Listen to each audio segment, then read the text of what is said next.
ఈ మధ్య మురమళ్ళ దేవస్థానానికి శివాలయానికి వెళ్ళానండి. ఆ రోజు ఎందుకో ఏకాదశి ఏదో బాగా రష్‌గా ఉంది. బాగా రష్. మా ముందర ఒక ఫారిన్ కపుల్ కూడా ఉన్నారు. వాళ్ళేదో దేవాలయాలు అవి చూస్తున్నారు. నా ముందర నించున్నారు.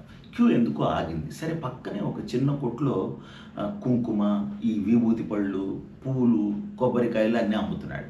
సరే అక్కడికెళ్ళి ఏదో కొందామని వెళ్తే ఇతను కూడా వచ్చాడు. ఈ ఫారినర్ కూడా వచ్చాడు. అక్కడ విభూతి పళ్ళు చూసి ఏంటిది అని అడిగాడు. అడిగితే that is vibhuti we should apply to forehead god likes it అన్నాను.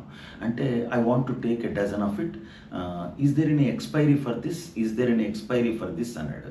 అంటే నో నో నో, అక్కడ దానికి expiry, no expiry for it, no expiry for it, it comes from burial ground, after expiry only, after expiry only it comes from burial ground, there is no expiry to it, you can take any amount quantity, it is already expired, there is no expiry, it comes from burial ground అని చెప్పి